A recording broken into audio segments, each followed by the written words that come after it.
नमस्कार। जय जगन्नाथ। आज वास्तव रे आज सारा धर्मशाला आज गोटे पवित्र दिन। आज जून 4 2025 गोटे वर्ष आज के होगला नुआ सरकार एवं धर्मशाला साधारण जनसाधारण जो मत परिवर्तन होता एवं जून 4 2024 रे साधारण जनता साधारण लोक धर्मशालार मो पर आस्था प्रकट करी केते जे बाधा विघ्न एवं केते असुविधा सामना करी सरकार बदलैया दिन राति एक करी जो भरोसा रखी मते सरकार को मते आगु को सारथी भाव में पठे आज मुझे धर्मशाला वासी को आज मु पाखरे आज चिर ऋणी चिर आभारी एवं समस्त को मो हृदय नमस्कार करुच्ची एवं समस्त को अभिनंदन करुच्ची। वास्तव में आज मन पड़ जाए से कथा से करालार दिन जो दिन जून 4 से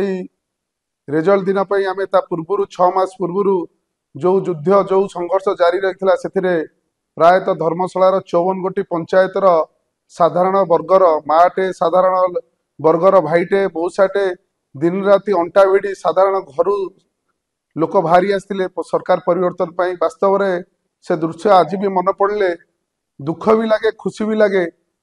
प्रायतः से स्मरण से दिन से संग्राम सारा ओडिशा सारा भारत देखी जहाँ अविस्मरणीय ही रही जाइए एवं धर्मशालार से परिवर्तन सारा भारत वर्ष गोटे विरल सृष्टि करिछि। तेणु आज एत कथा कहबार तात्पर्य कारण आज भाया दिन मन पड़गले लोक संघर्ष करते किए जे घर कुंपी भांगी के पैसा खर्च कर लड़े किए तो घर द्वार छाड़ी पुलिस केस खाई कड़े लुचि किए माड़ खाई कार गाड़ी भांगी किए केते केस खाई 80 वर्षर बुढ़ा जेल जाइछंती 12 वर्षर 14 वर्षर छुआ भी जेल जाइछंती। से संघर्ष सारा ओडिशा देखिथिला। मु पुनर्बार नमस्कार करुच्ची पुनर्बार से माटी धर्मशाला माटी को मु जुहार करुच्ची। निश्चय मो पर जो आस्था प्रकट करिछंती मु काहाकु केबे निराश रखिबिनी। मो प्राण जीवा पर्यंत मु धर्मशाला माटी निश्चय मो साधारण लोक जो लोक आस्था प्रकट करिछंती सबु माँ मौसी समस्त मौसा समस्त मो लड़ई मो संग्राम निश्चय जारी रहिबो। मु धन्यवाद देई मो गोटे वर्ष पूर्ति रे मु धर्मशाला निश्चय जहाँ जहाँ प्रयास करिछि मु निश्चय तार विवरणी भी पाठ करी एवं आगु को जहाँ जहाँ प्रयास रहिबो ता विवरणी पाठ करी एवं मु गोटे कथा ता भीतर कहबी ए विजय मोर नुहे विजय सारा धर्मशालार दिन मजूरी खटिकिया साधारण वर्गर लोक मध्यवित्त परिवार लोक और जो लोक आम दिन रात एक करते विजय तापाई। तेणु निश्चय समस्त हक अच्छे आम समस्ते मिसिकी धर्मशाला को आगू जो स्वप्न देखी निश्चय आगू नवा एवं ता भीतर निश्चय मोर भी किसी भूल भटका होते मत से भी क्षमा करदे। निश्चय आम समस्ते गोटे परिवार है आगू जावा मनीष मात्र भूल थाए मोर भी जब कौन भूल थाए से भूल मत क्षमा करदे। एवं मुझे माध्यम भी आहरी गोटे कथा कहबी विरोधी कार्य है सब विरोध करवा धन्यवाद देवी विरोधी की भी जे भी विरोध करुँच निश्चय आपण मान विरोध रे भी जो कार्य भूल भी हो आम आखि खोलुचे निश्चय तार संशोधन करने से कार्य जहाँ जहाँ सरकारी द्वारा ठीक हो पारे आम ताकू निश्चय पूर्ण प्रयास करिचु। एवं मु आउ गोटे कथा कहबी धर्मशाला माँ माटी रे सरकार परिवर्तन होती समस्ते आम विरोधी हूँ सरकार रे आम रही समस्ते समस्ते मिसी केमती धर्मशाला को एक रखिपर निश्चय समस्त प्रयास रहा मु समस्त पुनर्बार प्रार्थना करुच्ची। मु आज ए धर्मशालार वर्षे पूर्ति रे किछि होइतिबा कार्य किछि हाथ को निया कार्य किछि आग को निया कार्य मु तार किछि विवरणी पाठ करुच्ची आपण माने पखर निश्चय आपण माने याकू लक्ष्य रखिबे। एवं मोटा कहबार कार्य जे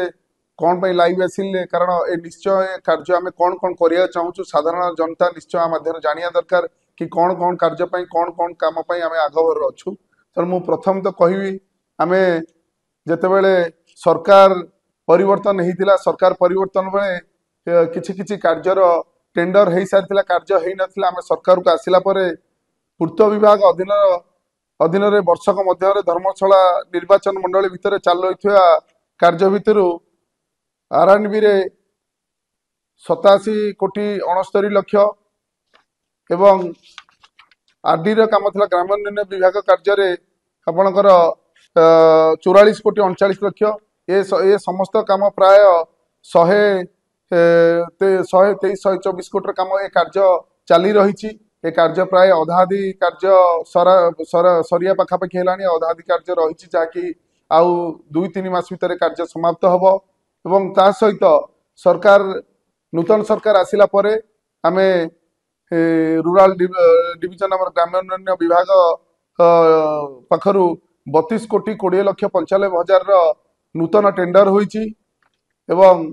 क्षुद्र जलसेचन विभाग 4 कोटी 11 लक्ष 49 हजार नूतन टेंडर होईची एवं जलसेचन इरिगेशन डिपार्टमेंट 7 कोटी 51 लक्ष 98 हजार टंकार नूतन टेंडर होईची एवं आरएनबी डिविजन 15 कोटी 6 लक्ष टंकार नूतन टेंडर होईची। तो मोटामोटी ए वर्ष भितर 60 कोटी टंकार ए विभागीय 60 कोटी टंकार नूतन सरकार आसिला पर एतिकी टेंडर होईची एवं से कार्य आपण मानकु सोशल मीडिया द्वारा सेथरे भी शेयर कर दिया जो छाड़ी दिया जो समस्त को न्यूज माध्यम छाड़ी दिया समस्त जानि परिबे एवं ता सहित हमें किछि कार्य जो कार्य को हमें वर्तमान सरकार का अधीन रे टेंडर प्रक्रिया रे चालू रही कार्यक्रम जो जार एस्टिमेट कमिटी द्वारा एस्टिमेट चली जो कार्य गुरा मु आपन को सोशल मीडिया मध्य कही रखुची अक्टोबर नवेम्बर मास सुधा ए टेंडर कार्य गुरा आरंभ होई जिवो। से कार्य विधर पूर्त विभाग रु हला धर्मशाला रु कबाट बंध पर्यंत रास्ता प्रशस्ति उन्नतिकरण पई 49 कोटी 56 लाख रो व्यवहार कराई। चंडीखोल रु नागपोल पर्यंत रास्ता प्रशस्ति और उन्नतिकरण 20 कोटी 50 लाख व्यवहार कराई।